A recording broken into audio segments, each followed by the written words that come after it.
দুঃখ লেগে গেছে আমরা বাইরে যাই না আশেপাশে প্যারিমিটার আছে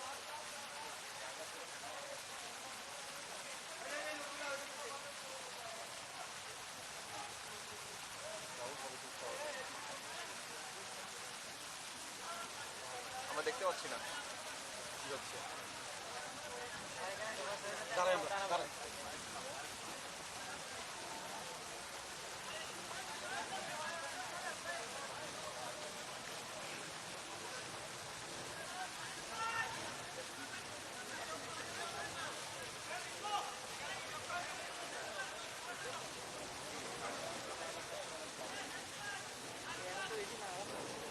দুঃখ লেগে গেছে আমারও সেম হার্টবিট কাঁপতেছে হার্টবিট মানে এটা কাপা হাত পেয়ে গেছে পুরা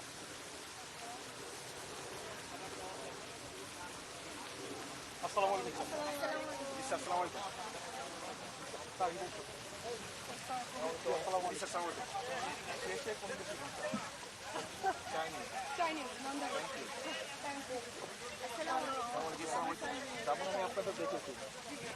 And your brain is too sharp. আমাদেরকে বলা হয়েছে you remember everything. না না আই ডোন্ট রিমেম্বার এভরিথিং এটা কারেক্ট না আপনি করেছেন ঠিক না yes sir world bank yes thank you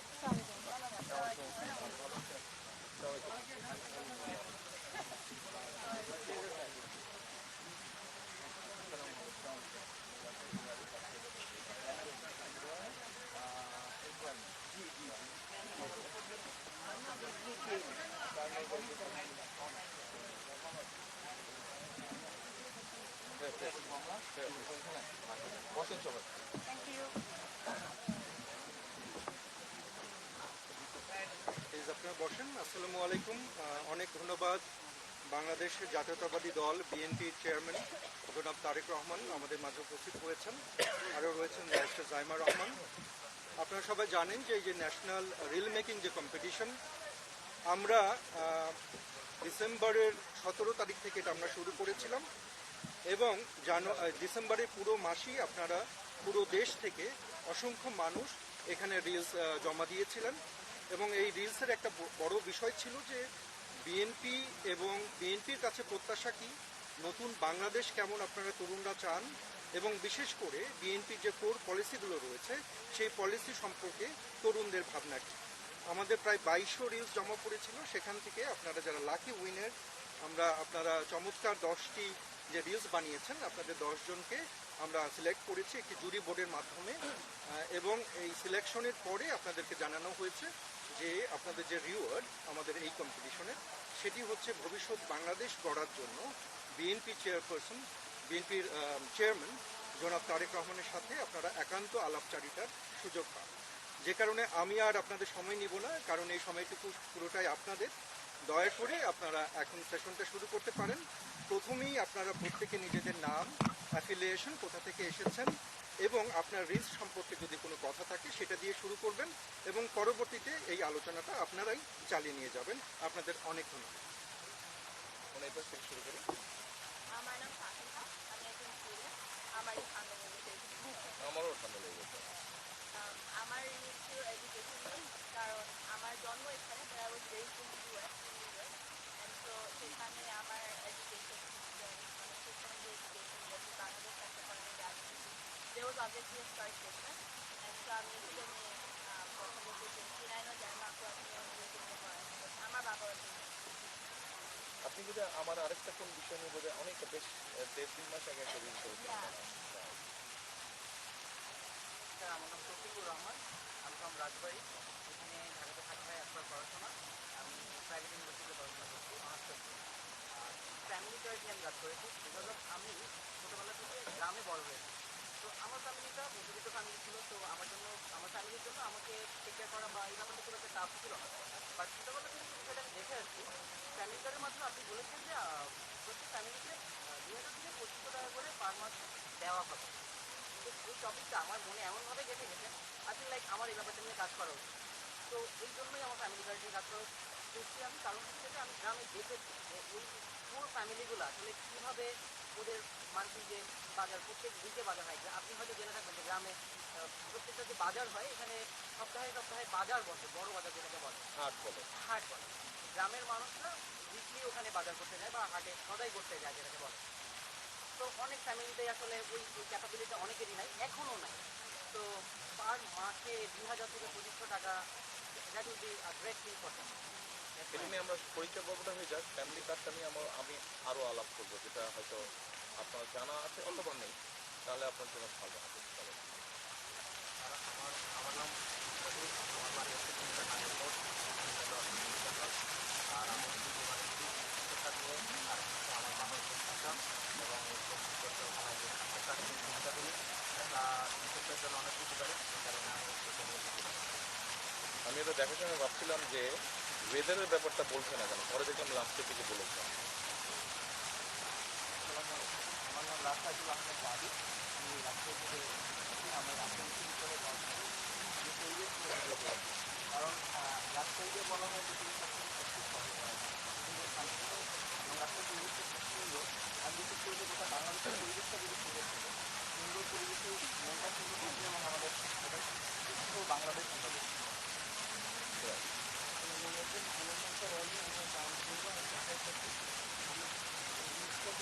আমার ভাবনা বাংলা আমি অনেকগুলো কথা যদি দেখেছি এবং আমি দীর্ঘদিন ধরে আমি কাজ করছি।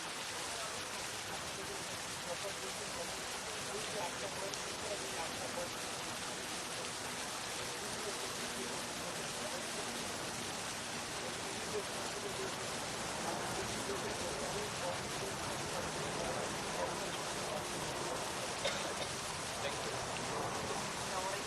আমি মোহাম্মদ মুস্তাফা, গাবতলী বগুড়া আমার বাসা। আচ্ছা, এই বগুড়া পলিটেকনিক স্কুলে আমার রিলসের বিষয়টা ছিল মানে মৌলিক অধিকার। অ্যাকচুয়ালি আমি দেখলাম যে বাংলাদেশে মৌলিক অধিকারটাই পূরণ হচ্ছে না মানুষের, তো এগিয়ে কীভাবে যাবে। তো আমার বিষয়টা সম্পূর্ণ মৌলিক অধিকার, খাদ্য, চিকিৎসা, শিক্ষা, বাসস্থান সব কিছুই আমি একটা বিষয়তে উপস্থাপন করছি। অ্যান্ড আমি যেহেতু টেক রিলেটেড পারসন, আমার ভবিষ্যতে চিন্তা ভাবনা থাকবে যে টেক দিকে যেন বাংলাদেশে আরও এগিয়ে থাকে, আরও ইন্টেলিজেন্স হয়, আইটি সেক্টরে যেন বাংলাদেশ আরও উন্নত হয়।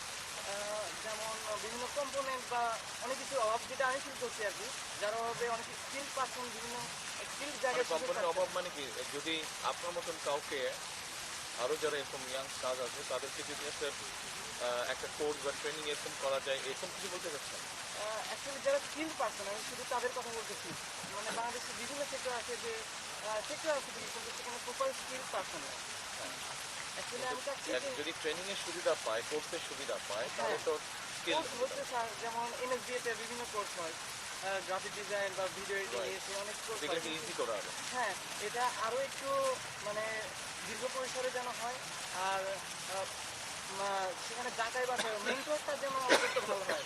আমার জানা মতে যে যেসব মেন্টররা আছে তারা হয়তো এখন বর্তমান যুগে যে বাইরের দেশে মার্কেট প্লেসের যে অবস্থা, সেই তার সাথে আর কি খাপ খেয়ে নিতে পারতেছে না। যার ফলে আমার চিন্তা ভাবনা যে আরও একটু উপরে সেই দিকে যেন মানে আপনার সোজা কথা কন্টেন্ট মেক যারা করে তাদের কথা বলছেন? কন্টেন্ট মেক, ফ্রিল্যান্সার, ফ্রিল্যান্সিং বেশিরভাগ আর কি ফ্রিল্যান্সারদের জন্য যেমন আমাদের পেমেন্ট মেথড আছে, পেপাল যেটা সেটাও বাংলাদেশে নেই। এরকম পেমেন্ট মেথড বা ফ্রিল্যান্সারদের জন্য আরেকটু যেন সুবিধা হয়, বিভিন্ন হ্যাকের যেন তাদের না পোহাতে হয়, আমি মূলত সেটাই চাচ্ছি আমার দিক থেকে। স্যার আসসালামু আলাইকুম, আমি ঢাকা মালিবাগ থেকে এসেছি। আমার নাম সাজিদুর রহমান ইমাম সাবি। 2009 সাল থেকে ফিল্ম মেকিংয়ের সাথে আছি। আর নাটক বিজ্ঞাপন করা হয় খুব বেশি। তো আমি বানাইছি হচ্ছে ফ্যামিলি কার্ড নিয়ে। তো আমার বাসাটা যেহেতু মালিবাগে, অনেক ক্রাউড এরিয়া, তো অনেক মধ্যবিত্ত ফ্যামিলির এখানে হচ্ছে বসবাস। তো আমার কাছে এই ফ্যামিলি কার্ডে যখন আপনার আইডিয়াটা আমি দেখলাম, দেখো আমার কাছে মনে হলো যে ফ্যামিলি কার্ড নিয়ে আমার কাজ করা উচিত। ওই জায়গা থেকে আমার আসলে কাজ করা। আমার নাম জারিন নাজরিন, আমি বিশ্ববিদ্যালয় থেকে পড়ালেখা করেছি। আমি originally from Jamalpur, residing in Dhaka. আর আমি কাজ করেছি হচ্ছে তৃতীয় ভাষা শিক্ষা নিয়ে, বিকজ আই বিলিভ যে মেড ইন বাংলাদেশ যদি আমি ওয়ার্ল্ডে এস্টাবলিশ করতে যাই, আমাকে সেখানে লোকাল ভাষা শেখার কোনো অল্টারনেটিভ নেই। আর পার্সোনালি আমি মান্দারিন চাইনিজ শিখছি, because it's too hard, so I thought যে এখানে কম্পিটিশন লেস হবে, and they are gonna be there next super power hopefully. So I choose Mandarin. হ্যাঁ, ম্যান্ডারিন ভাষাটা ইম্পর্টেন্ট। আস্তে আস্তে যেহেতু একটা ওয়ার্ল্ডের হিউজ চান্স অফ বিজনেস ওদের কাছে আছে। বাংলাদেশেও অনেক বিজনেস আছে এবং ডিপ্লোমেসি 50 ইয়ার্স প্লাস। মানে ওরা যেভাবে আগাচ্ছে আমাদের কাছে আমার কাছে মনে হয় যে এখন যেভাবে বা লাস্ট 20-30 ইয়ার্স ধরে যেভাবে মিডল ইস্টে মানুষ যাচ্ছে কদিন ধরে ওদেরও লাগবে, ওদেরও অন্য দেশ থেকে মানুষ করতে হবে বিভিন্ন কাজের জন্য, সেজন্য ম্যান্ডারিন হিসেবে খুব দরকার। আসসালামু আলাইকুম, আমি শেখ রিফাত মাহমুদ। আমি দ্য কমনওয়েলথ স্টুডেন্ট অ্যাসোসিয়েশনের ইলেকটেড ভাইস প্রেসিডেন্ট। আমার বাসা নাটোরে। আমার টপিকটা ছিল আপনার এডুকেশন নিয়ে, কারণ আমি যেহেতু এই সেক্টরে কাজ করতেছি, তো আমার দেখা হয়েছে যে আমাদের জিডিপির যে বরাদ্দ এটা কিন্তু অত্যন্ত নগণ্য। আমাদের যে ইউনেস্কো রিকমেন্ডেশন এটা আপনার 4 থেকে 6% হওয়া উচিত, বাট আমাদের বাংলাদেশে এখন আছে আপনার অনেক কম, মানে যেটা মানে একদমই কম, 1.70%।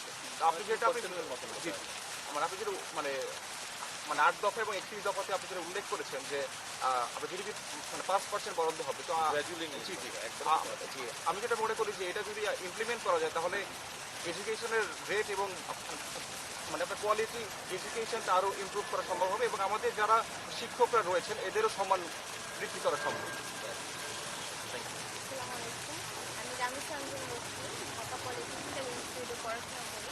আমার গ্রামের বাসায় আছে। আর আমি রিলস করেছি আমরা ভাবনায় বাংলাদেশ কেমন হবে এটা নিয়ে। যেমন আমি এই কন্টেন্টের মধ্যে ইনক্লুডেড করেছি যে নারীরা যেন ভালোভাবে চলাফেরা করতে পারে, তারপরে হলো আমরা যেন ভালো একটা মানে হলো দেশ পাই, এটা নিয়ে আমি ভিডিওটা তৈরি করি। আসলে আমি খুব নার্ভাস। আমরা সবাই নার্ভাস, আমিও নার্ভাস। দেখেন না কতগুলো ক্যামেরা আর এখানে কতগুলো মাইক্রোফোন, আমি নিজেও খুব নার্ভাস। না আমাদের ভিতর দুঃখ করতেছে। আমার করছে যে এতগুলো ক্যামেরা আর এতগুলো মাইক্রোফোন দেখে স্যার ঘুমও আসে না, তার জন্য ঘুম আসে না। আমি ঘুমাতে পারিনি কাশির জন্য। হঠাৎ করে কি জানি হয়েছে, আসার পরে বোধহয় ঠান্ডা গরমের কিছু একটা কারণে আমারও কাশি হয়েছে কালকে রাতে, আমি কখন ঠিক হয়ে ঘুমাতে পারি। স্যার আপনি তো কন্টিনিউয়াসলি জনসংযোগ করে যাচ্ছেন, ইভেন রাত 12টা 2টা 16 ঘন্টা 3টা। এট এ টাইম। হয়েছে স্যার এটা কেমন লাগছে যে 17 বছর আগে আপনি আপনার মায়ের সাথে বসে, now you are the mother, so how does it feel? Mask miss করছি, ঠিক স্বাভাবিক। সব জায়গায় না গেলে অনেক সময় অনেক জায়গায় গিয়েছি, হাসপাতালে গিয়েছি। খুব টায়ার্ডিং, কিন্তু যখন দেখি রাত্রি 12টা 1টা 2টা 3টা 4টা 5টার সময়ও হাজার হাজার মানুষ দাঁড়িয়ে থাকে, তখন ওই ক্লান্তি সব দূর হয়ে যায়।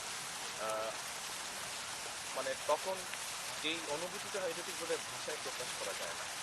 কাজেই ওই 16 ঘন্টার ক্লান্তিটা তখন আর থাকে না, তখন আর চলেন আমরা কন্টেন্টগুলো নিয়ে আলাপ করি যেগুলো আপনারা বানিয়েছেন, অথবা এর বাইরে যদি কোনো জিনিস থাকে। আপনাদের মনে কি প্রশ্ন আছে বলেন, যে যেটা বানিয়েছেন জি সেটা। স্যার, আমার একটা ইয়ে আছে। তো আমরা অনেক দেশে আমরা দেখেছি যে আপনার ইউথ অ্যাডভাইজারি কাউন্সিল থাকে, মানে প্রাইম মিনিস্টারের। আপনার যেমন ইউকেতে আছে, ইন্ডিয়াতে আছে, মানে আপনার পাকিস্তানে আছে, অস্ট্রেলিয়াতে আছে, অনেক দেশে আছে। তো এই ধরনের কোনো চিন্তা আপনার আছে কিনা যে আপনি মানে যদি আসেন সেক্ষেত্রে আপনার ইউথ অ্যাডভাইজারি কাউন্সিল বা এই টাইপ কোনো কিছু উদ্যোগ না হবে কিনা? আপনার পরামর্শটা ভেরি ইম্পর্টেন্ট। আপনারা আজকে যারা এই যে আমরা 10 জন মিলে 12 জন মিলে এখানে আলাপ করছি, এটাই তো একটা কাউন্সিলের মতো। এবং নিশ্চয়ই আপনারা দেখেছেন যে আমরা একটা অ্যাপও পেয়েছি যেখানে আমরা একটা মতামত চাইছি সবার বিভিন্ন বিষয়, প্রত্যেকের মতামত দিবে যারা যারা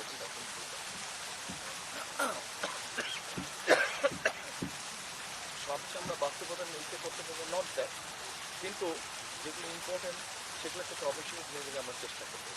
যেগুলো এখন পারবো না সেগুলো আমরা পরে ধীরে ধীরে করতেছি। তো এখন যেহেতু অনলাইনে চলে এসছে পুরো পৃথিবীটা, আপনার যে একদম ফর্মাল কোনো কমিটি হতে হবে, বডি থাকতে হবে নট দ্যাট, আপনি ওপেন একটা ইনভিটেশনের মাধ্যমে একটু জিনিসটা নাশ করে দিচ্ছি। আমরা জিনিসটাকে এরকম রাখি। আমার কাছে দেখা তাদের দিকেও কিছু ব্যাগ আছে, তো আমরা নিজেও জানি যে বাইরে থেকে আসার পর এত বছর পরে। আপনারা কত বছর? I was outside 9 years. আপনি তো আরো 17 বছর মতো, কিন্তু এখনো অত সুযোগ হয় না দেশ দেখার। আমার অনেক ইচ্ছা কিছুটা জেলায় গিয়ে বিভিন্ন স্টোরে কালচার বিভিন্ন জেলার খাবার মিষ্টি ট্রাই করার খুব ইচ্ছা। ইনশাল্লাহ ভবিষ্যতে পাবো সেটা, কিন্তু শেষে একটাই হয়তো বা আপনারও লেগেছে মানে আপন আপন লাগে আপন লোকজন, কারণ ওইখানে তো এন ওয়ে আমি তো এক ধরনের মাইনরিটি, তাই না? আলাদা রকম পরিবেশ, কালচার সব কিছু ওখানে কেমন আপন আপন লাগে। তো ওইটা দেখতে আমার কাছে ভয় লাগে। আমরা আশা করতে পারি যে তার যেরকম 2004 সালের দিকে ওরা বাংলাদেশ থেকে আমাদের যেমন এমন এটা সময় বলবো, সময় বা এনভায়রনমেন্ট বলবো।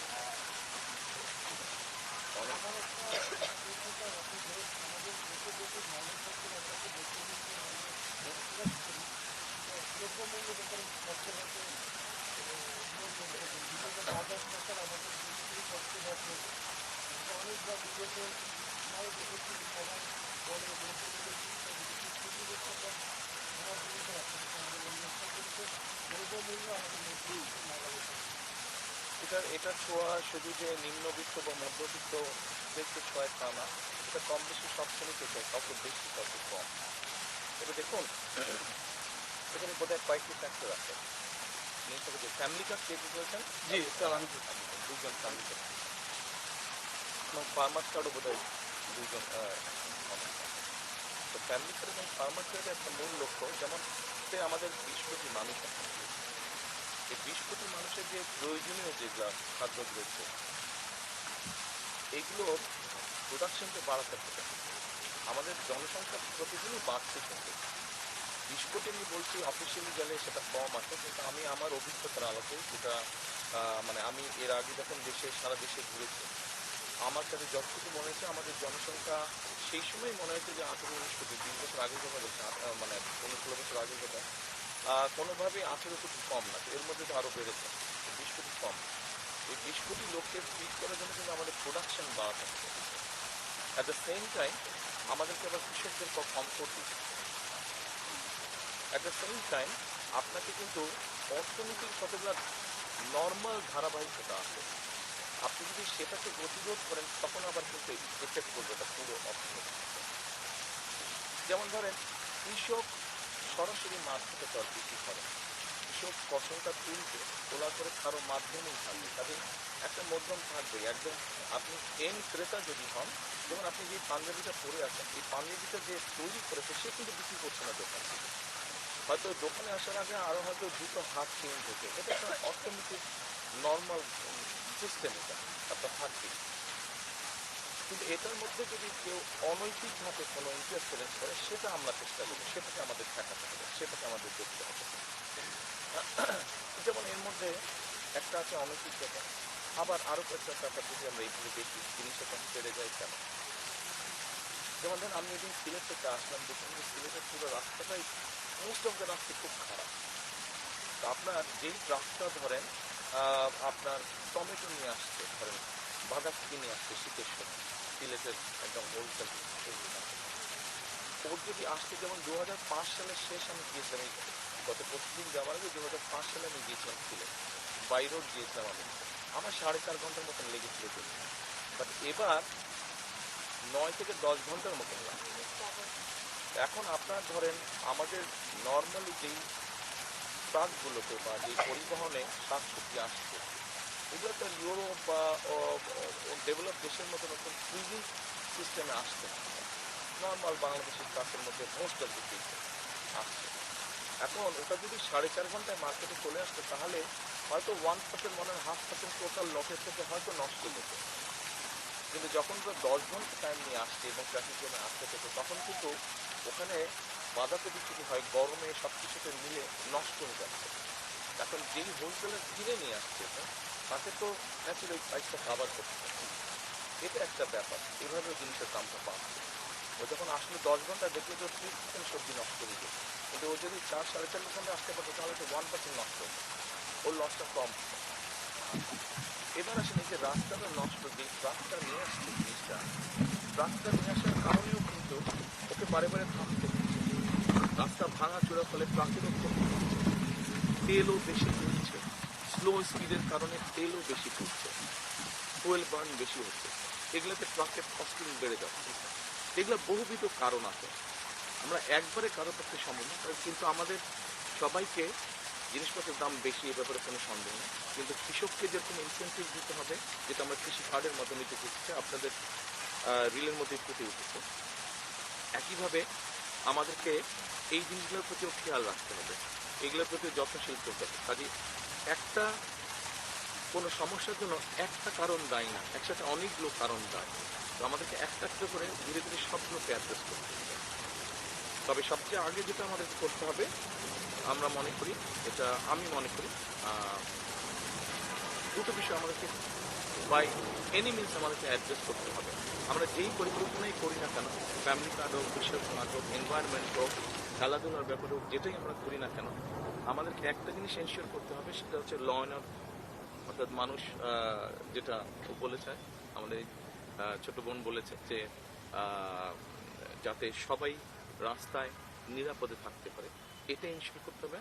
দ্বিতীয়ত কারাপশন আমাদেরকে যেভাবেই হোক এটাকে অ্যাড্রেস করতে হবে, দুর্নীতিটাকে আমাদের অ্যাড্রেস করতে হবে। দুর্নীতি বিভিন্ন রকম দুর্নীতি আছে, বিভিন্ন পর্যায়ে আমাদেরকে চেষ্টা করতে হবে এইটাকে এই দুটো জিনিসকে যদি আমরা একটু ভালো করে অ্যাড্রেস করতে পারি, অন্য সমস্যাগুলোর সমাধান অনেকাংশে সমাধান হয়ে আসবে। এটা হচ্ছে আমার, this is how I see the matter. Sir, family card নিয়ে আমার দুটো অবজারভেশন আছে। একটা হচ্ছে আপনি বলেছেন যে এটা ইউনিভার্সাল থাকবে, যে একজন দিনমজুরের ওয়াইফও এটা অ্যাভেল করতে পারবে, একজন ইউএনের আপনিও পাবেন। হ্যাঁ, আমিও পারবো। এখন বাংলাদেশে এরকম অনেক মহিলা আছে যাদের হাজবেন্ড তাদেরকে লাইক সন্তান সহ ফেলে দিয়ে দ্বিতীয় বা তৃতীয় স্ত্রী বিয়ে করে চলে তারা গেছে পাবেন। এবং তাদেরকে খবরও নেয় না। তারাও So, পাবেন। এরকম যে সিঙ্গেল মাদার আছে জি। তাদের জন্য এখানে একটু বিশেষভাবে তাদেরকে দেখা যায় কিনা, এটা একটা অবজারভেশন। আর আপনি বলেছেন যে এখান থেকে অনেকেই চাইবে যে ছোট ছোট বিনিয়োগ করে নিজেই আয় করার চেষ্টা করবে।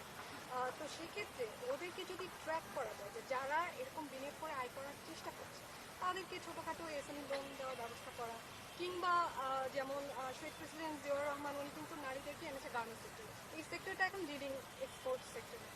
এরকম কোনো দুই একটা বিশেষ সেক্টরে ওদেরকে হচ্ছে মানে এক্সপার্টাইজ দেওয়া, তাহলে ওরা সেক্টরটাও দরকার হলো, নিজেরাও আয় করলো, তাদের ফ্যামিলি কার্ডের উপরে হয়তো ডিপেন্ড করতে পারবে না, পরে যারা মানে যারা এটা ডিজার্ভ করে তারা পাবে এটা। তো এই দুটো করলে কেমন? আপনি প্রথম যেটা বললেন যে single mother and single mother বা যারা বিভিন্ন রকম সমস্যার মধ্যে আছে, যে স্বামী ছেড়ে দিয়েছে, দেখুন আমরা এটা আপনি যদি দেখেন এই অ্যাট দি মোমেন্ট আমার যতটুকু ধারণা আছে, বাংলাদেশ গভর্নমেন্টের এই সোশ্যাল সেফটি নেটওয়ার্কের 138টা প্রজেক্ট চালু আছে বিভিন্ন মিনিস্ট্রি বা ডিপার্টমেন্টের। এগুলো কাইন্ড অফ হ্যাফাজেড ভাবে চালু আছে, ফলে দেখা যাবে একই মানুষ কয়েকটা সাপোর্ট পাচ্ছে, যেটা ঠিক না। আপনার রিসোর্স নষ্ট হচ্ছে, একজন 3টা সাপোর্ট পাচ্ছে, আরেকজন একটাও পাচ্ছে না। আমরা এই জিনিসটাকে একটু অর্গানাইজ করতে চাইছি থ্রু ফ্যামিলি কার্ড।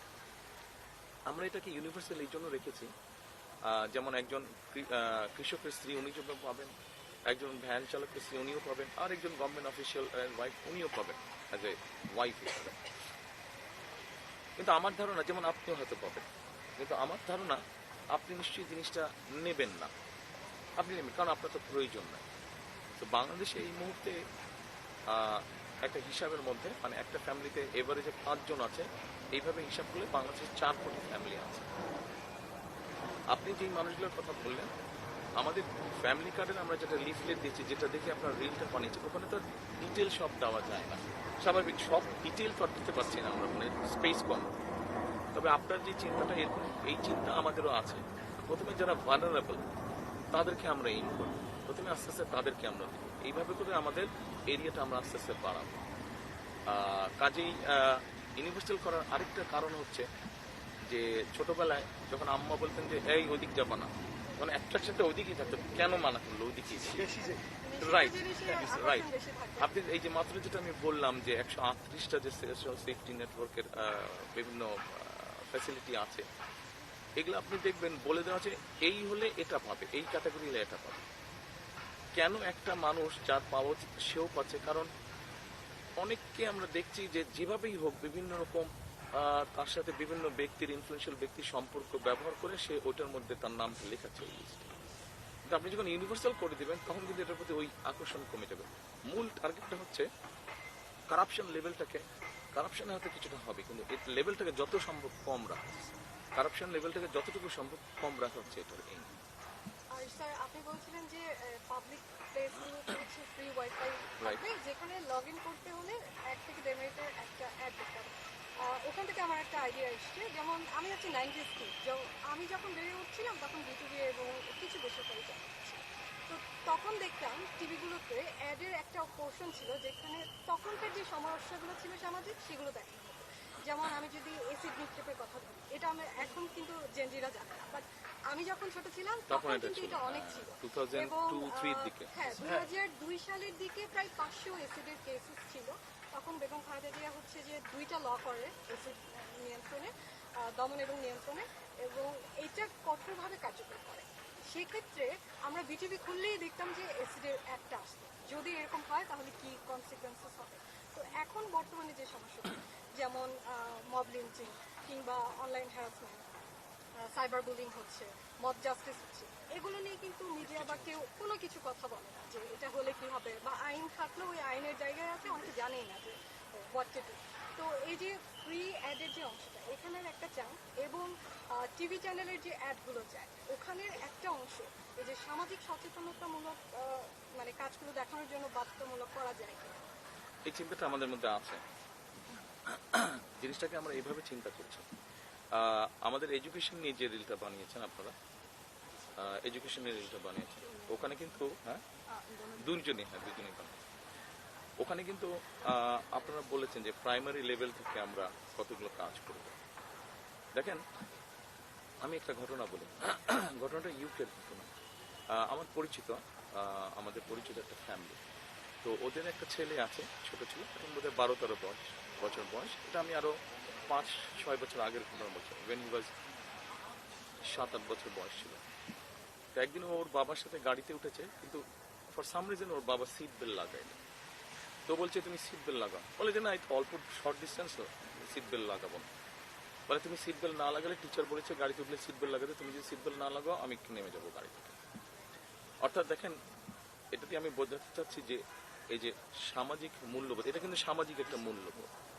এই জিনিসগুলো কিন্তু আমাদেরকে স্কুলে শেখাতে হবে, এবং সেই জন্যই কিন্তু আমরা প্রাইমারি এডুকেশনের উপরে জোর দিতে চাচ্ছি বেশি। জোরটা কি, not making building school buildings, আমরা স্কুল বিল্ডিং নতুন নতুন 3 তলা 4 তলা 5 তলা স্কুল বিল্ডিং বানানো, এটা আমাদের লক্ষ্য না। বরং ওই বাজেটটা দিয়ে আমরা আমাদের প্রাইমারি টিচারদেরকে মোর কোয়ালিফাইড করতে চাচ্ছি, মোর ট্রেনিং দিতে চাচ্ছি তাদেরকে, যেই ট্রেনিংটার মধ্যে একাডেমিক ট্রেনিং থাকবে,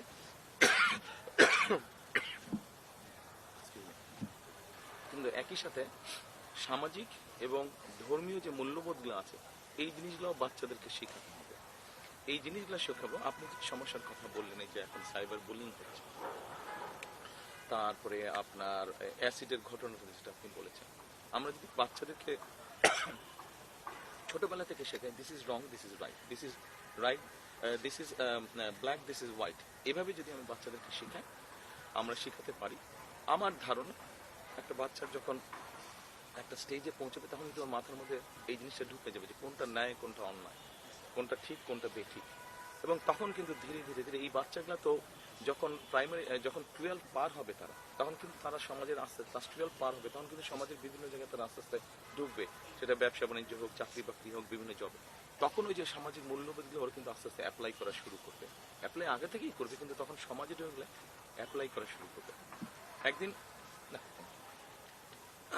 একদিন আমি এবং আপনার ভাবি আমরা একদিকে যাচ্ছিলাম, আমি ড্রাইভ করছিলাম, উনি পাশে বসেছিলেন। তো নর্মালি আমরা তো সাধারণত গাড়িতে উঠে গান শুনি। ওই দিন আমরা বিবিসির একটা প্রোগ্রাম শুনছিলাম, একটা আলোচনা সভা হচ্ছিল। তো ওখানে বিবিসি যারা আলোচনাটা করছিল তারা একটা সাবজেক্ট নিয়ে আলোচনা করছে, তারা একটা রিসার্চ করেছিল এই ধরনের সামাজিক মূল্যবোধ। তারা গিয়ে কিছু বাচ্চাদেরকে শিখিয়েছে এবং তারা গিয়ে কিছু গার্জিয়ানদেরকে শিখিয়েছে। দুটো গ্রুপ, একটা হচ্ছে বাচ্চাদের গ্রুপ, একটা হচ্ছে গার্জিয়ানদের গ্রুপ। তারপরে যখন রিসার্চটা শেষ হলো, রেজাল্ট যেটা পাবো, যেখানে বাচ্চাদেরকে শিখেছে ওখানে দেখা যাচ্ছে ওই ফ্যামিলিতে ওগুলো ইমপ্লিমেন্টেশনটা ভালোভাবে হয়েছে। আর যেখানে গার্জিয়ানদেরকে শিখেছে সেখানে গার্জিয়ানদের একটু গা ছাড়া ভাবে, ওখানকার ওরা শিখেনি। তার মানে ব্যাপারটা হচ্ছে যে বাচ্চাদেরকে যখন শিখিয়ে দেওয়া হচ্ছে যে এটা ভালো, এটা মন্দ, বা এটা এইভাবে করতে হবে, ওটা ওইভাবে করতে হবে, সকালে উঠে দাঁত ব্রাশ করতে হবে, এরকম জিনিসগুলো যখন শিখিয়ে দিচ্ছে, বাবা মা যখন করছে না, বাচ্চা কিন্তু তাকে কম্পেল করছে করতে, না এটা এইভাবে করতে হবে, আমি শিখে এসেছি। তো আমাদেরও এই বিষয়গুলো এরকম। শিক্ষক প্রথম, বাচ্চারা দেশে মানে সমাজে বা দেশে যেভাবে আমরা বলি, প্রথম পথ দেখায় কি একটা ছোট বাচ্চাকে, প্রথম পথ দেখায় কিন্তু শিক্ষক, প্রাইমারি শিক্ষক। উনি কিন্তু একটা বাচ্চাকে দুনিয়া শেখায়, দুনিয়া চেনায়, জানায়। কাজে উনি যখন তাকে জিনিসগুলো শেখাবে, মূল্যবোধগুলো শেখাবে, ওটা কিন্তু যখন বাচ্চাটার মনে, ব্রেইনে সব জায়গায় গেঁথে যাবে। এবং এভাবে আস্তে আস্তে আমাদেরকে পরিবর্তন করতে হবে।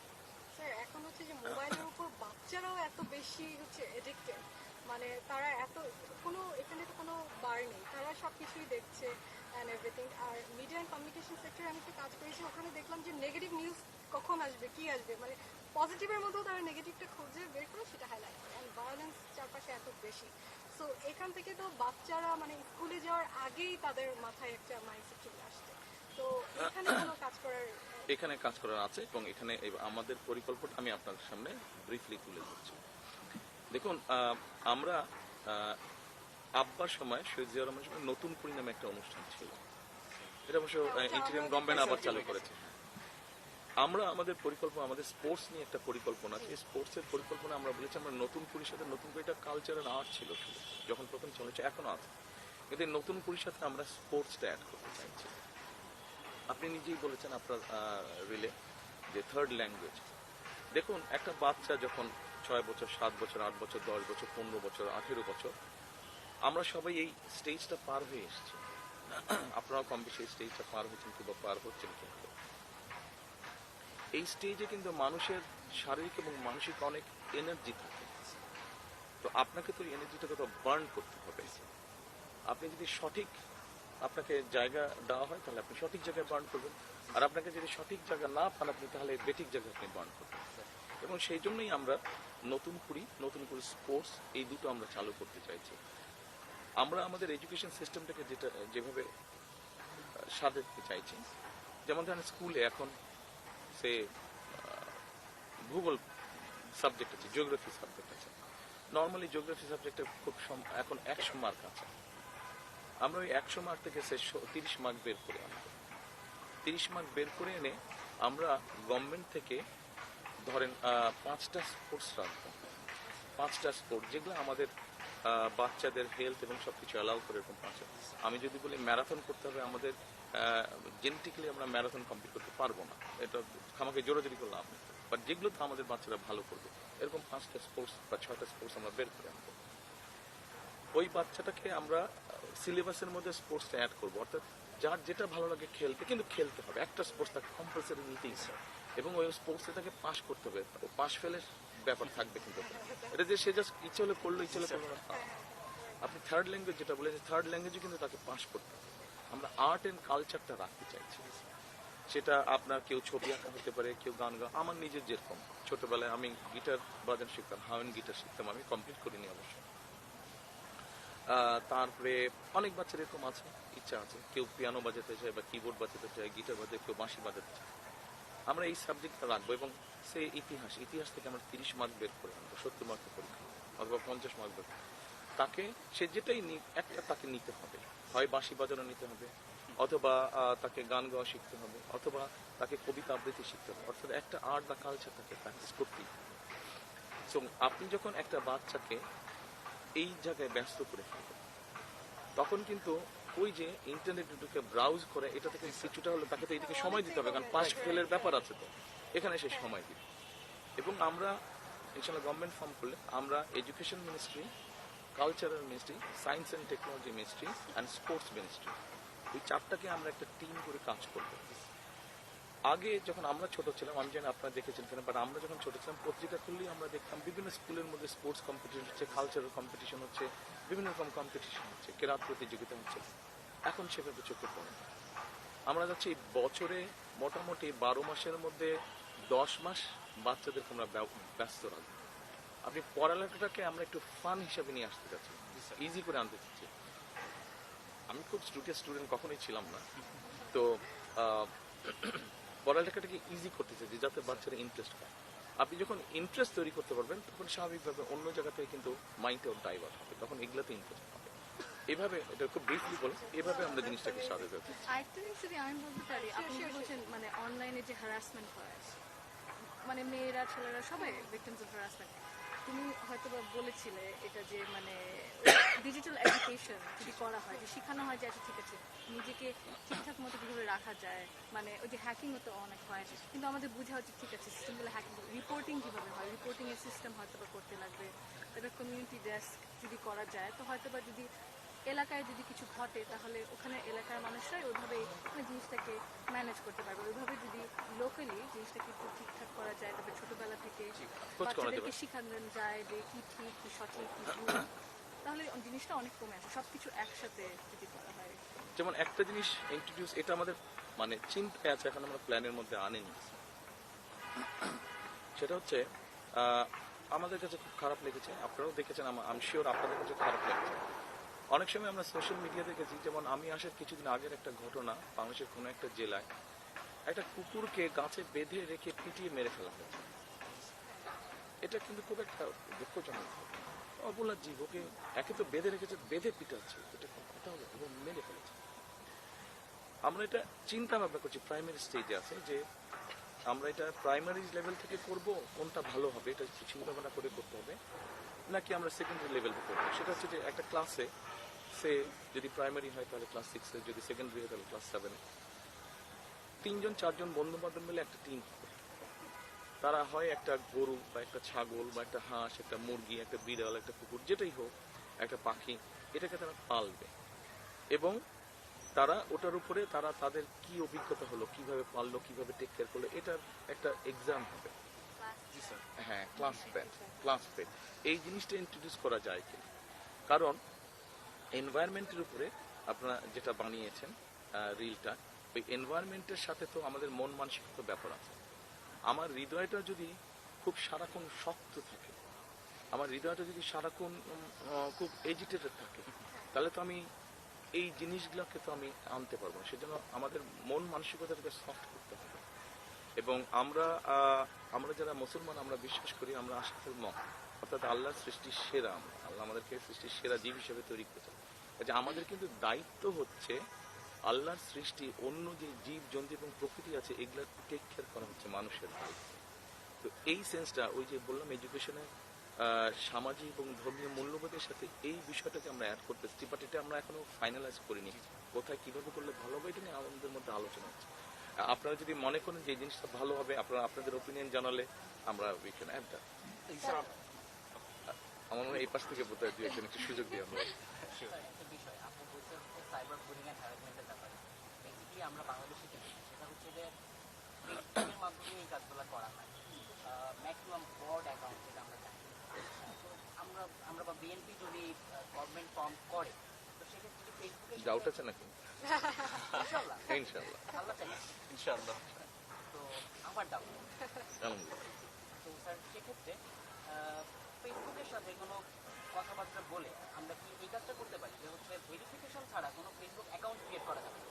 যদি তাই করা যায় তাহলে কি হবে, কেউ যদি সাইবার বুলিং করতেছে, হ্যারাসমেন্ট করতেছে, তাকে ধরা আমাদের জন্য 1-2 টাকা হয়ে যাবে।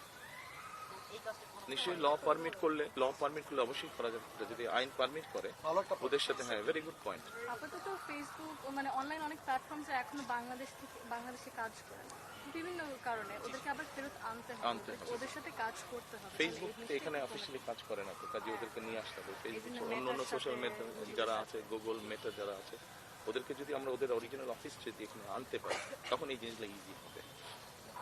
আরেকটা টপিক ছিল আমার, সেটা হচ্ছে ফ্যামিলি কার্ডের যে বিষয়টা আমি টাইম স্বল্পতার কারণে ইন্ট্রোডিউস করতে পারি। সেটা হচ্ছে আমি 3টা পয়েন্ট ওখানে বলছি, আপনি তো যেটা বলছেন তার পাশাপাশি আরও যে 3টা কাজ অ্যাড করা যেতে পারে। একটা বলছি হচ্ছে আমিও নার্ভাস বললাম না। বেসিক্যালি স্যার 3টা পয়েন্ট দিয়েছিলাম, তার মধ্যে একটা ছিল হচ্ছে প্রবাসীদের ফ্যামিলিকে যদি আমরা সুরক্ষার আওতায় আনতে পারি ফ্যামিলি কার্ডের মাধ্যমে। ফ্যামিলি কার্ড যেহেতু আমরা তাদেরকে দিচ্ছি, ওই পরিবারে কতজন সদস্য আছে, কে কে আছে, এটা কিন্তু আমরা জানতে পারবো স্যার। তো আমরা এই সেগ্রিগেশনটা করতে চাচ্ছি না, এই সেপারেশনটা আমরা করতে চাই, আমরা ওটাকে ইউনিভার্সাল রাখতে সবার চাচ্ছি। জন্যই বলতেছি, বাট প্রবাসী তো আলাদা একটা সেক্টর হয়েছে, আমরা সবাই বাঙালি, বাংলাদেশি, বাট ওরা আলাদা একটা সেক্টর না, যে ওরা দেশের বাইরে থাকে, ওদের প্রতি আমাদের একটু আলাদা নজর দেওয়ার দরকার আছে স্যার। তো সেই জায়গা থেকে এটা বলা। এখন একটা পয়েন্ট যেটা আমি অ্যাড করতে চাই সেটা হচ্ছে আদমশুমারি।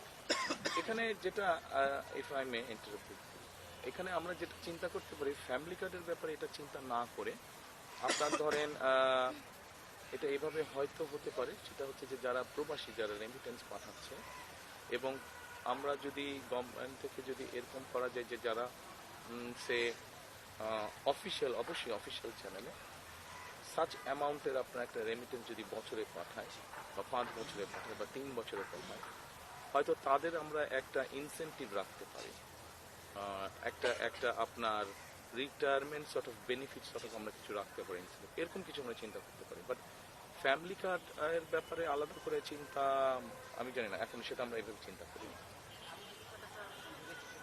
ফ্যামিলি কার্ড যখন দুবাইতে আমরা পুরো বাংলাদেশকে ছড়াই দিতে পারবো, ফ্যামিলি কার্ডের আওতায় আনতে পারবো, তখন প্রত্যেক ফ্যামিলিতে কতজন সদস্য আছে এটা তো আমরা জানতে চাই। এটা আপনি এখনো জানতে পারবেন মোটামুটি, এটা এখনো জানতে। সেক্ষেত্রে এটা বলা হচ্ছে যে আদৌ সময় যেটা করা হয় একটা ব্যয়বহুল প্রসেস। তো ফ্যামিলি কার্ডটা যদি ইন্ট্রোডিউস হয়ে যায়, প্রত্যেকের ঘরে ঘরে প্রত্যেক ফ্যামিলিতে যদি ফ্যামিলি কার্ড থাকে, তাহলে কিন্তু আদৌ সময়ের জন্য সেই স্পেশাল অ্যামাউন্টের টাকাটা আমাদের খরচ করতে হচ্ছে না। আমরা অটোমেটিক্যালি একটা প্রসেসের মধ্যে চলে আসবো। আমাদের দেশের জনগণ কতজন এটা কিন্তু আমরা একটা ওয়েবসাইট করে দিলে যে কেউ দেখতে পারবে, বলতে পারবে যে আমরা এতজন বাংলাদেশে বসবাস করি। যেতে পারে, করা যেতে পারে। অনেক আমরা অবশ্যই আইডিয়া তো- আপনাদের। আপনি এজন্যই বলছেন যে ইউথ কাউন্সিল এরকম করা উচিত। এখন তো ওপেন, কাউন্সিল ওপেন এখন। নতুন প্রজন্মের অনেক আইডিয়া।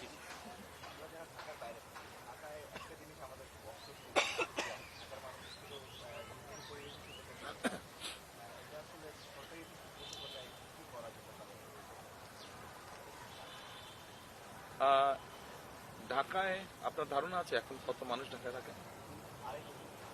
আমি লাস্ট যেটা শুনেছিলাম 3 কোটি প্লাস মানুষ থাকে ঢাকায়। এই ট্রাফিক জ্যাম হবার বেশ কয়েকটি কারণ আছে আমার ধারণা। প্রথমত আপনার আমাদের রোড ডিজাইনিং, দ্বিতীয়ত আমাদের public transport management of public transport system, আর থার্ড হচ্ছে বেশ কতগুলো ফ্যাসিলিটির মধ্যে এডুকেশন আছে, হেলথ আছে, সিকিউরিটি আছে, জব সিকিউরিটি আছে। এই সব কিছুই কম বেশি আপনার ঢাকা কেন্দ্রিক গড়ে উঠেছে। আমি কিছুদিন আগে 8 মাস আগে আপনার এক ভদ্রলোকের সাথে আলাপ করেছিলাম, প্রফেশনাল, উনি একজন আর্কিটেক্ট, ওনার সাথে আলাপ করেছিলাম। উনি ছাড়া আরেকজনের সাথে আমি বুয়েটের একজন স্পেশালিস্ট আছেন, উনি ট্রাফিক নিয়ে কাজ করেন, স্পেশালাইজেশন হচ্ছে ট্রাফিক ম্যানেজমেন্ট। এই দুই ভদ্রলোকের সাথে দুটো আলাদা বিষয় আমি আলাপ করেছি। তো প্রথমে আমি আর্কিটেক্ট যে ওনার সাথে কি আলাপ হয়েছিল সেটা বলি। একটা চিন্তা আমার ছিল, এবং কিছু কিছু দেশে আমরা দেখেছি, আমরা কোরিয়াতে দেখেছি, চায়নাতেও বোধহয় তারা করেছে। সেটা হচ্ছে যেমন ধরেন আপনি যদি ঢাকা থেকে রেলগাড়ির স্পিড হবে এভারেজে 60 থেকে 70 মাইল, নট কিলোমিটার, আপনি 1 ঘন্টায় কোথায় পৌঁছবেন? ইজিলি আপনি 1 ঘন্টায় ময়মনসিংহ পৌঁছতে পারবেন, ইজিলি 1 ঘন্টায় মুন্সিগঞ্জ পৌঁছতে পারবেন, মানিকগঞ্জ পৌঁছতে পারবেন, টাঙ্গাইল পৌঁছতে পারবেন, ইজিলি পৌঁছতে পারবেন। এখন এই যেই কটা জেলার কথা বললাম, এই জেলাগুলোতেও ছোট ছোট শহর আছে, জেলা শহর আছে বা সদর শহর আছে। আমরা এগুলাতে পরিকল্পনার মধ্যে আছে কিভাবে করবো, ডিটেলটা we are working on it, but আমাদের চিন্তার মধ্যে আছে যে এখানে আমরা ছোট ছোট স্যাটেলাইট টাউন করেছি, স্যাটেলাইট টাউন গড়ে তুলবো। এখন বলতে পারেন আপনারা এত জায়গা পাবেন। আমরা যেটা করতে চাইছি সেটা হচ্ছে যে নতুন জায়গা নিব না, যেই জায়গায় অলরেডি শহরটা আছে এই জায়গাতেই আমরা জিনিসটা তৈরি করব। ওখানে বেসিক সাপোর্টগুলো থাকবে, বেসিক সাপোর্টের মধ্যে স্কুল থাকবে, ভালো এডুকেশন থাকবে, চিকিৎসার সুবিধা থাকবে, গ্রোসারি মার্কেট, এই সুবিধাগুলো থাকবে, সিকিউর করা হবে জায়গাগুলোতে, সিকিউরিটি এনশিওর করার চেষ্টা করা হবে। তখন যেটা হবার পসিবিলিটি আছে যে এখন ধরেন একজন মানুষ ঢাকা শহরে একটা চাকরি, একটা জব নিয়ে আছে, তার ফ্যামিলিতে ধরেন 4 জন মানুষ আছে, সে সহ 5 জন। যে জব করছে সে তো সকালে অফিসে যাচ্ছে, কাজেই সে কমিউট করছে, আইদার তার নিজের পার্সোনাল ভেহিকেল থাকলে সেটাতে কমিউট করছে, অথবা পাবলিক ট্রান্সপোর্টে কমিউট করছে। তার বাচ্চারা স্কুলে যাচ্ছে আসছে, তাহলে বাচ্চা যদি 2টো থাকে তাহলে 3 জন কমিউট করছে। বাচ্চাকে আইদার সে নিয়ে যাচ্ছে, যদি নিয়ে যায় 3 জন কমিট করছে, যদি তার ওয়াইফ বা তার বাবা বা মা বা ভাই নিয়ে যায় তাহলে 4 জন কমিট করছে। তো আপনার এই যে কনজেশনটা, ট্রাফিক কনজেশনটা তখন হচ্ছে। আমরা যদি এই সিটিগুলোকে ঘিরে এরকম স্যাটেলাইট টাউন বানাতে পারি তাহলে হবে কি, ওখানে খরচ যেহেতু কম হবে, ওখানে যেহেতু স্কুল ফ্যাসিলিটি, চিকিৎসা হেলথ ফ্যাসিলিটি এগুলোও বিল্ড আপ করবো আমরা, সিকিউর থাকবে জায়গাগুলো, খরচ কম হলে তখন আমরা ধরে নিতে পারি, যেটা আমরা দেখেছি দ্বীপের অন্য অন্য দেশে যারা এরকম করেছে, তারা ওই জায়গায় চলে যায়, ওখানে তারা থাকে, যেহেতু ওখানে তারা দেখেন সেভ মানি, ওখানে থাকলে খরচ কম হচ্ছে। এবং ওই ভদ্রলোক প্রতিদিন আপনি ঢাকার যে কোনো জায়গায় যান না কেন 1 ঘন্টা মিনিমাম লাগছে, কিন্তু তখন টাঙ্গাইল থেকে 1 ঘন্টায় ঢাকায় চলে আসছে, এসে সে তার অফিসে চলে গেছে, হয়তো 15-20 মিনিট আর বেশি লাগছে তার। তখন আপনি একটা বড় অংশকে আপনি এইভাবে বাইরে নিয়ে গেলেন, তখন ঢাকার সমস্যাটা, ট্রাফিক জ্যাম, এটা কমে আসার পসিবিলিটি আছে, এটা একটা। দ্বিতীয়ত, আমি এমনিতে পত্রপত্রিকা টিভিতে গত 17 বছরে দেখেছি অনেক ফ্লাইওভার হয়েছে। এবার আসছে যেই ভদ্রলোক বয়েছে ওনার সাথে যে ট্রাফিক যার স্পেশালাইজেশন, ওনার সাথে যে বিষয়টা আলাপ করছিলাম সেটা হচ্ছে যে আমরা কিভাবে ট্রাফিক কনজেশনটাকে কমাতে পারি। ওনাদের যেটা বক্তব্য, এখন তো ফ্লাইওভার দেখছি বা মেট্রো রেল দেখছি, তো মেট্রো রেলটা তুলনামূলক কস্টলি, জায়গাও বেশি নয়, মেইনটেন্স খরচ বেশি, সবকিছু, একজন প্যাসেঞ্জারের খরচও বেশি হচ্ছে, জিনিস তৈরি করতে খরচ বেশি হলে প্যাসেঞ্জারকে তো বেশি দিতে হচ্ছে। ওনাদের বক্তব্য হচ্ছে, এবং অনেক জায়গায় আছে, মালয়েশিয়াতে আছে, চায়নাতে আছে, জাপানে আছে, বিভিন্ন, জাপান তো হিউজ, চায়নাতেও হিউজ ওরা করেছে, সেটা হচ্ছে মোনোরেল। মোনোরেলটার যেটা সুবিধা, ওনারা আমাকে যেটা বলেছেন, মোনোরেলটার যেটা সুবিধা, মোনোরেলটাকে যে কোনো সময় আপনি ডিসমাউন্ট করতে পারবেন, যে কোনো জায়গায় বসিয়ে দিতে পারবেন, বিমের মতন কতগুলো বসিয়ে দিতে পারবেন, আবার উঠিয়ে নিতে পারবেন। মোনোরেলটার সুবিধা, মোনোরেলটার ছোট ছোট বগি থাকে, 2-3টা বগি। আপনি মোহাম্মদপুরের ভিতর থেকে ঘুরিয়ে ঘুরিয়ে নিয়ে এসে হয়তো আপনি মূল একটা, যেখানে এসে মোহাম্মদপুর থেকে যারা এসে মেট্রোতে উঠেন তারা সেখানে কানেক্ট করতে পারবে, ওইভাবে যদি কানেক্ট করে, এইভাবে যদি আমরা ঢাকার সবগুলো এরিয়াকে কানেক্ট করতে পারি মনোরেল দিয়ে, যদি সেটা খরচ কম হয়, খরচ কম হলে ন্যাচারালি ওগুলোতে যারা ট্রাভেল করবেন তাদের খরচও কমে যাবে। তো এভাবে করে আমরা কনজেশনটাকে দূর করতে পারি। যত সহজে বললাম ব্যাপারটা অত সহজ না, সময় লাগবে, কঠিন কাজটা, বাট নট ইম্পসিবল, আমরা চেষ্টা করলে অবশ্যই হবে। স্যার আমি একটা কথা বলি, কারিগরি সেক্টরে বেগম খালেদা জিয়ার অবদান অনেক ছিল, হ্যাঁ, কিন্তু এখন সেটা অবহেলিত। এই বিষয়ে আপনি কি করতে চান? এ বিষয়ে আমি না, আমরা কি করতে চাই, হ্যাঁ, আমি আমরা একা কি পারবো না, করতে আপনাদের চাই? সবাইকে লাগবে, প্রয়োজন ঠিক করতে হবে জিনিস। দেখুন, এই মুহূর্তে যতটুকু আমার ধারণা আছে, বাংলাদেশ থেকে প্রতি বছর এবার 1 মিলিয়ন পিপল, মানে 10 লাখের মতন মানুষ দেশের বাইরে বিভিন্ন কাজ নিয়ে যাচ্ছে।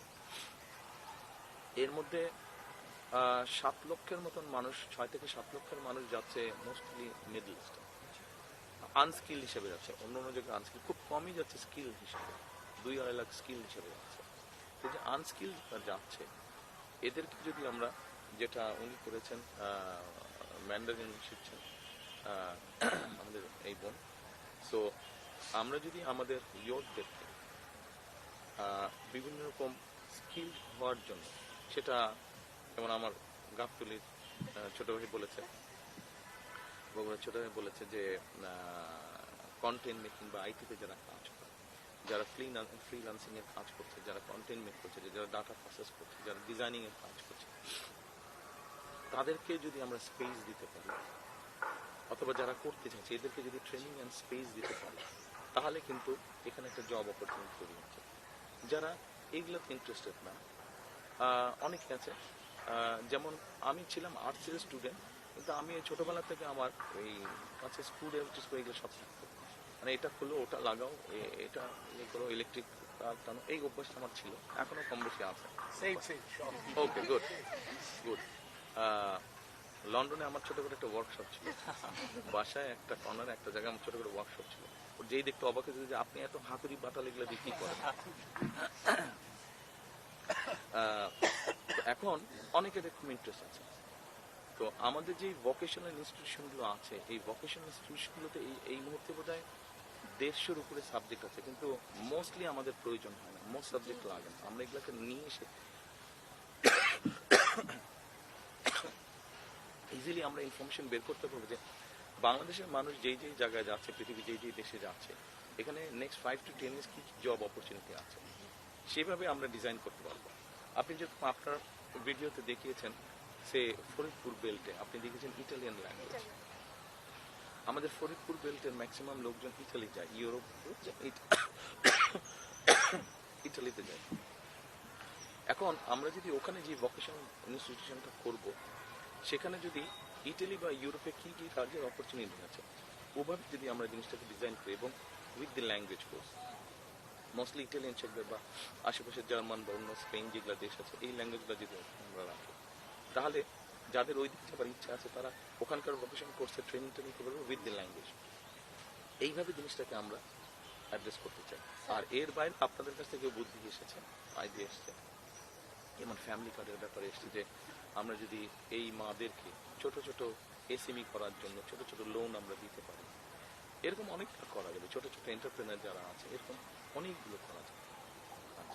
স্যার কারিগরি আমরা যেহেতু ঢাকা পলিটেকনিক্যাল পড়াশোনা করি আমি, তো কারিগরি পড়াশোনাকে কেউ একটা সেরকম গুরুত্ব হিসেবে মানে এটাকে ঠিক দেখে না। সম্মানের চোখে দেখে না, জি জি সম্মানের চোখে। সেই জন্যই আমাদের নর্মাল কারিকুলাম যেটা আছে স্কুল, সেখানে আমরা ক্লাস 7-8 থেকে আমরা ভোকেশনাল থিওরিটা আমরা ইন্ট্রোডিউস করতে চাইছি এবং ক্লাস 9 to 12 আমরা প্র্যাকটিক্যাল ট্রেনিংটা রাখতে চাইছি।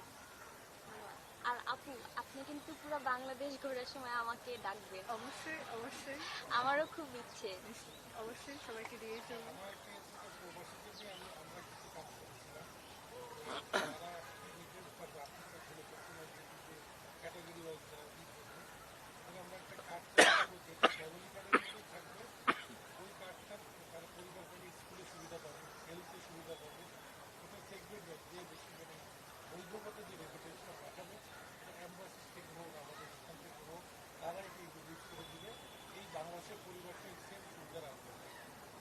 আপনি একবার যখন জিনিসটাকে পুরো একটা ইনফরমেশন বক্সের মধ্যে, একটা ডাটার মধ্যে তৈরি করে ফেলতে পারবেন, তখন আপনি ওটাকে অনেক কিছু করতে পারবেন, যেটা অলরেডি আমরা শুনলাম।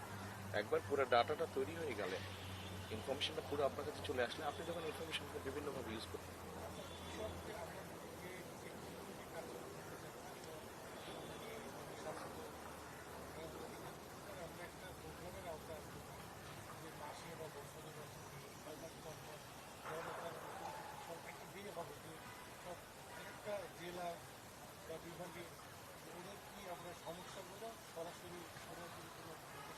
সেই জন্যই তো আমাদেরকে এটাতে চাইছি আমরা, সেই জন্যই তো আমাদেরকে ডেমোক্রেসি প্র্যাকটিস করতে হবে।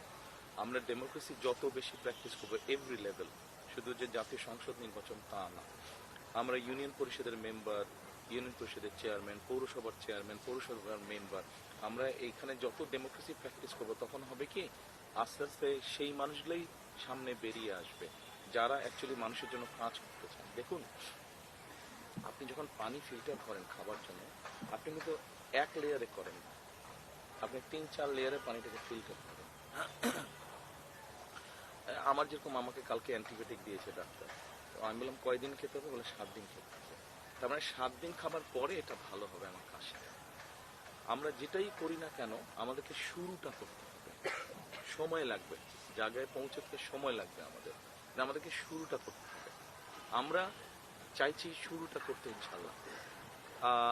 আমাকে যদি বলেন একজন পলিটিক্যাল অ্যাক্টিভিস্ট হিসেবে, অনেক কিছু করতে চাইছি না আমি অল্প কিছু করতে চাইছি, কিন্তু জিনিসটা ঠিকভাবে করতে চাইছি, যতটুকু সম্ভব ঠিকভাবে। I don't want to do a lot, কিছু জিনিস করতে চাইছি, কিন্তু যেটাতে আপনার বেসিক জিনিসটা, বেসিক কমফোর্টটা আনা যাবে, বেসিক বিষয়টাকে আমরা অ্যাড্রেস করতে পারবো। আমরা শুরু করবো, আপনারা এগিয়ে নিয়ে যাবেন, আপনাদের পরের জেনারেশন ওটাকে কন্টিনিউ করবে। আমার মনে হয় আমাদের বোধহয় এখন শেষ করতে হবে। করতে চাই একটা ছোট অ্যাড করতে চাই, সেটা হচ্ছে যে অনলাইন হ্যারাসমেন্টের কথা যে তো জুলাইতে আমরা দেখেছিলাম যে মেয়েদের ভূমিকা অনেক বেশি ছিল, এবং তখন আমরা ভেবেছিলাম যে অনেক মেয়ে হচ্ছে যে পলিটিক্সে আসবে, অনেকে চেষ্টাও করেছে, কিন্তু তারা আবার ব্যাক করেছে। তার বড় কারণ হচ্ছে যে তাদেরকে অনলাইনে slut shaming, body shaming, every kind of shaming যা আছে তা করা হয়। তো যারা অ্যাকচুয়ালি পাবলিক ফিগার বা পলিটিক্সের মতো জায়গায় আসতে চায়, যেহেতু এটা আপনার এরিয়া, তো তাদের সেই মেয়েদের জন্য আপনি কি বলবেন?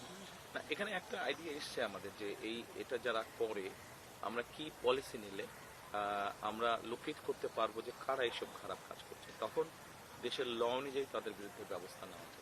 এটার আইডিয়াটা অলরেডি আমরা পেয়ে গেছি, দ্যাটস এ গুড আইডিয়া। এটা আমরা আমাদের চিন্তার মধ্যে রাখবো, সুযোগ পেলে আমরা সেটা করব। কিন্তু আপনিও যেটা বললেন ওই যে আগে 2002-2003 সময় যে অ্যাসিডের ওই যে আমাদের শিক্ষাও দিতে হবে বাচ্চাদেরকে, তরুণদের, যুব সমাজকে এই যে এগুলোর ব্যাপারে লিগ্যাল গাইডেন্স যদি থাকে, লিগ্যাল প্রোটেকশন, যদি consequences people face consequences reporting, তাহলে কিন্তু জিনিসটা আস্তে আস্তে কমে আসবে। কিন্তু এটা বাড়ছে আর রয়ে থাকছে কারণ কিছু হচ্ছে না, কিছু করলে হচ্ছে না, তো আর ধরা পাচ্ছে না। তো জিনিসটাকে একটু গুছিয়ে হয়তো বা আমাদের বুঝতে হবে যে এটা নিজ নিজ মতোই ঠিকঠাক হবে না, আমাদের কিছু করার প্রয়োজন। আর হয়তো বা তরুণরাই কোনো সলিউশনস বের করতে পারবে, কয়েকটা লাগবে কিন্তু ইনশাআল্লাহ। আপনাদের অনেক ধন্যবাদ। আমাদের আচ্ছা, সময় শেষ হয়ে গেছে। আমাদের লাস্ট কোশ্চেনটা নিয়ে ভাইয়া কনক্লুড করবেন। মানে ফ্রিল্যান্সার এবং আইটি সেক্টরে আপনার ভবিষ্যৎ পরিকল্পনা আছে। দেখা যাচ্ছে যে কারিগরি সেক্টরে আমিও টেকনিক্যাল পার্সন, আমার সাথে আরেকজন বিজয়ী আছে, ওই কিন্তু টেকনিক্যাল পার্সন।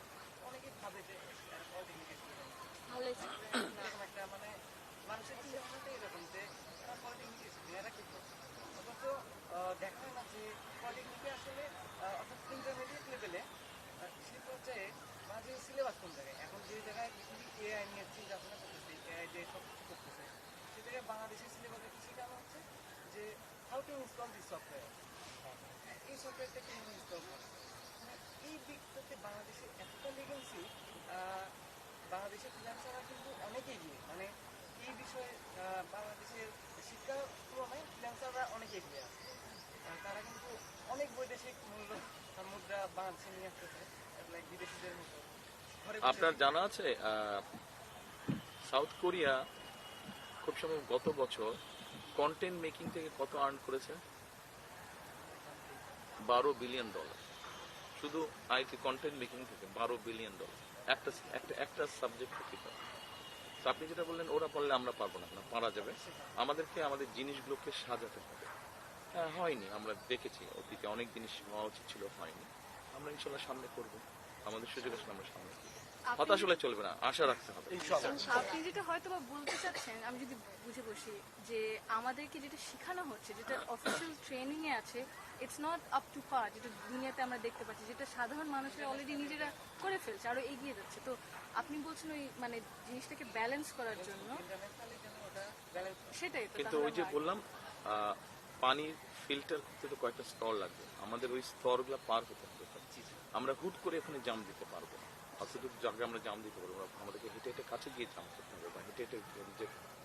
তো এই স্টেজটা আমাদের পার হতে হবে। আমরা পিছিয়ে গিয়েছি, বাট আমরা যদি প্ল্যান করে কাজ করি ইনশাল্লাহ আমরা ধরে ফেলতে পারবো। সবাই মিলে আমাকে একটা দায়িত্ব দিয়েছে যে আপনাকে রিকোয়েস্ট করার জন্য ওরা একটা সিঙ্গেল পিকচার সিঙ্গেল পিকচার, ঠিক আছে। টাইম আসলে অন্য প্রোগ্রামে যেতে হবে আমাকে। অবশ্যই। ঠিক আছে। আসলে কি অনেক বড় বিষয় দেশ পুনর্গঠন, আমরা শুরু করি কাজ ইনশাল্লাহ। পলিটিক্যাল কথা এটা তো অন্য সাবজেক্ট। মেন্টাল হেলথ নিয়ে স্যার আরেকটু যদি ইয়ে করা যেত, মানে এখন আমাদের জরিপ অনুযায়ী আপনার মানে প্রায় 2 লক্ষর জন্য একজন করে মানে আপনার ডক্টর রয়েছে।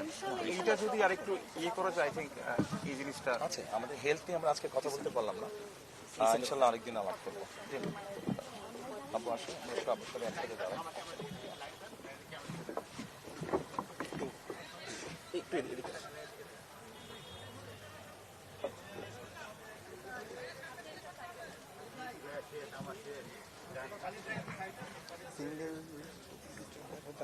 ছবিটা পাবো।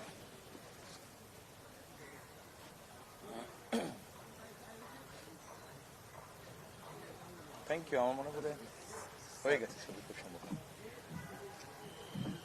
সবাই ভালো থাকবেন। জি স্যার, ইনশাল্লাহ দেখা হবে। আর help us. Thank you sir. Sir. আপনাদের ওপিনিয়ন আমাদেরকে জানাবেন। আবার আমরা আরো নতুন নতুন কন্টেন্ট বানাতে চাইছি। আসলে আপনাকে ধন্যবাদ। আমি ইলেকশনে উইন হওয়ার পরে আপনি আমাকে লিখিত স্বাক্ষরিত একটা অভিনন্দন পাত্র মানে আপনি আমাকে দিয়েছিলেন এবং ওখানে উল্লেখ ছিল যে তার এই অর্জন বাংলাদেশের শিক্ষার্থীদের অনুপ্রাণিত করবে। আমি মনে করি এটা আমার জন্য অনেক বড় একটা হ্যাঁ হ্যাঁ অবশ্যই অবশ্যই। মানে আপনার দায়িত্ব, আপনি আমার জন্য দোয়া করবেন। Thank you. জনগণ অনেক অপেক্ষা করে।